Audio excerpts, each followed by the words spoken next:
آج آپ کی خدمت میں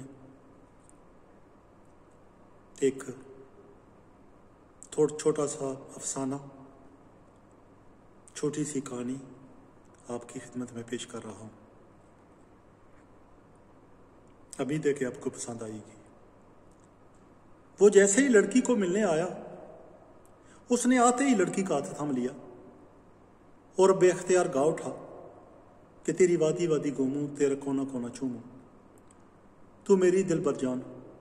اب آگے وہ کہنے لگا تھا تو میرا دل بر جان، تو میرا پاکستان، کہ لڑکی کہہ اٹھی کہ نہیں، میں پاکستان نہیں ہوں، تو یہ میرے لیے قومی ترانے گانا بند کر دو۔ لیکن وہ نہیں رہا، اس سے رہا نہیں گیا۔ عشق کا بھوت اس پر سوار تھا، وہ بزد تھا۔ کہنے لگا نہ میں آج وادی وادی گھوموں گا اور کونا کونا چوموں گا، کیونکہ انسان پر عشق کا بھوت جو ہے کبھی کبھی سوار ہوتا ہے، اور عشق اور مشق تو انسان کے سر کبھی کبھی چڑھتے ہیں۔ یہ کم یہ ہوتا ہے کہ عشق اور مشق دونوں سر پر چڑھ جائیں، تو اب ابھی چڑھ گئے ہیں تو میں اس موقع سے فائدہ اٹھانا چاہتا ہوں۔ لیکن لڑکی کہنے لگی نہیں، آج کا دن وادی وادی گھومنے اور کونے کونا چومنے کا نہیں ہے، کیونکہ میرا ابا گھر ہی بیٹھا ہوا ہے۔ یہ نہ وہ کوئی وہ آ جائے، لیکن وہ بزد تھا۔ وہ کہہ رہا تھا نہیں، میں اس موقع کو ہاتھ سے نہیں جانے دوں گا۔ برے وقت کا کیا پتا کہ برا وقت کب آ جائے، برا وقت کو بتا کر تھوڑی آتا ہے۔ لیکن وہ لڑکی کہنے لگی کہ نہیں، جس طرح برا وقت بتا کر نہیں آتا، میرا جو فادر ہے، میرا باپ ہے، وہ بھی بتا کر نہیں آتا، وہ بھی ایسے ہی اچانک نازل ہو جاتا ہے۔ تو آپ اپنے جو تمہارے دل میں جو کچھ خیال رکھا ہے نا، جس چیز کا بھی، اس کو اپنے دل میں ہی رکھو اور یہ کام نہ کرو۔ لیکن وہ نہیں رکا۔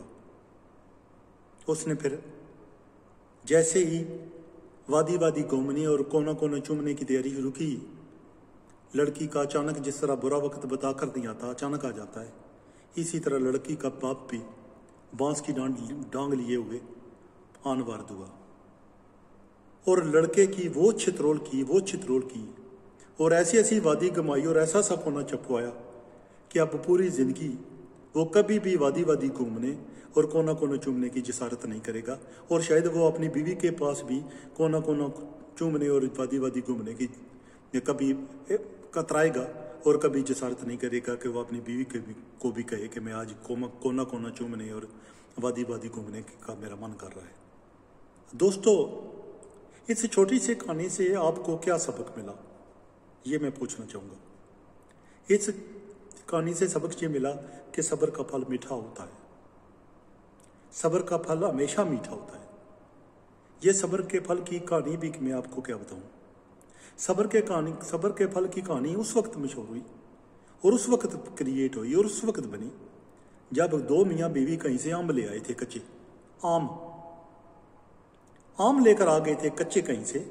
تو ہم لوگ کرتے ہیں کہ جب کچے آم ہوں تو ٹوکریوں میں ڈال کر ان کے اندھیرے میں رکھ دیتے ہیں کہیں ڈانگ کر کہ وہ پک جائیں گے۔ اب خامد نے ایک طرف اپنے رکھے، بیوی نے اپنے رکھے، لیکن جب 2 دن ہی گزرے تھے تو خامد کو سے رہا نہیں گیا، اس کا بہت دل چاہ رہا تھا کہ آم کھائے، تو وہ گیا تو اس نے اپنے آم نکالے اور کھانے شروع کر دیے، لیکن کھا نہیں سکا۔ اتنے سارے کھائے ہوں گے، باقی سارے پھینک دیے، بہت کھٹے تھے۔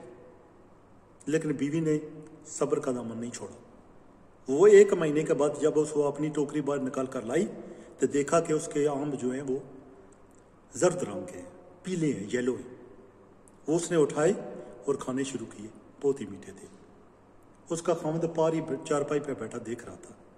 اب وہ خامد کو کہنے لگی، دیکھا اگر تم بھی صبر کرتے تو آج تمہیں بھی میٹھا پھل ملنا تھا، لیکن چونکہ تم نے صبر نہیں کیا اس لیے تمہیں میٹھا پھل نہیں ملا۔